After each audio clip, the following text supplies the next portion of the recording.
কি সবাই কেমন আছো? আমরা চলে আসলাম দীঘায়। না, এখন না, এটা তা 2-3 মাস আগের ঘটনা।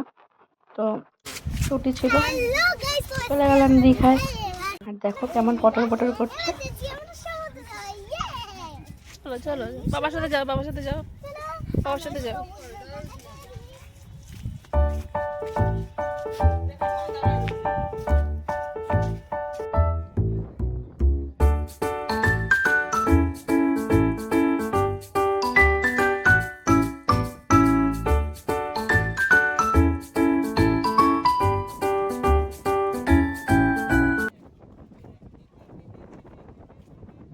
এর পরদিন ভোরবেলায় চলে গেলাম মোহনায়। ভোর ঠিক নয়, একটু সকাল সকাল। তো ওখানে যার জন্য গিয়েছিলাম, ওই মাছ ফাছ দেখার জন্য, একটু মাছ জেলেরা জালে করে মাছ তুলবে দেখবো, কিন্তু সেরকম কিছু দেখতে পেলাম না, একটা ট্রলার দেখতে পেলাম, তাই একটু ভিডিও করলাম। আর তারপরে চলে গেলাম উদয়পুরে। উদয়পুরে একটু কাঁকড়া খাবো বলে গেছি।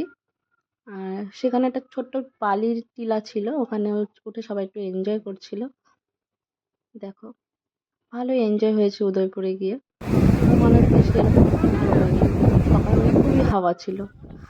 আর তারপরে একটু হোটেলে এসে, হোটেলের ছাদে উঠে একটু বাবেলস ফোলাচ্ছিল, আমরা একটু গল্প করছিলাম।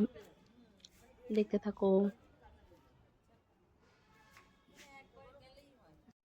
তারপর বিকেলবেলা চলে গেলাম জগন্নাথ মন্দিরে। এখন দীঘার আকর্ষণীয় স্থান জগন্নাথ মন্দির। তো আগে তো কখনো দেখিনি, তো দেখে ভালোই লাগলো। মানে আমরা যাওয়ার সময় এই ক্লিপটা নিয়েছিলাম, পরে বিকেলবেলা এসে জগন্নাথ মন্দিরে ঢুকেছিলাম। ভালোই লেগেছে, নতুন জায়গা। ভালো লেগেছে ওভারঅল। দেখতে থাকো।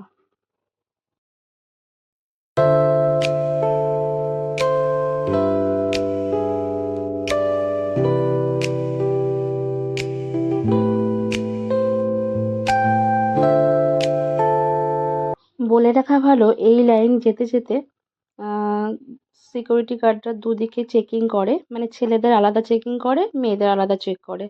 তো কারো কাছে যদি কোনো নেশা জাতীয় দ্রব্য থাকে, মানে সিগারেট এই ধরনের কিছু থাকে, আদার্স, তো ওরা ওটা নিয়ে নেয়। আপনাদের বলে রাখলাম যদি কারো সুবিধা হয়।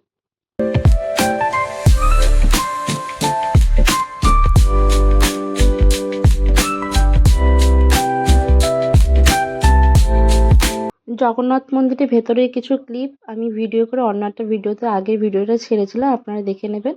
ভেতরের যারা দেখেননি, ভেতরটা কেমন, খুবই ভালো লাগবে। আর আমরা ফিরে এসেছি রাতে হোটেলে, সেই হোটেলের ওপর থেকেই সিনটা।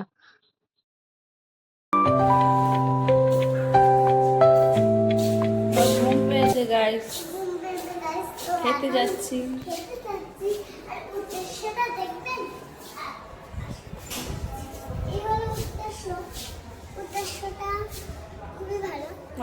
এই যে দেখুন আমরা লিফটে উঠেছি, তো আমি এই বাটনটা এখন টিপবো, তারপরে ভালো করে চেপো। তো বাটন টেপা হয়ে গেল। এবার আমরা উঠতে যাবো।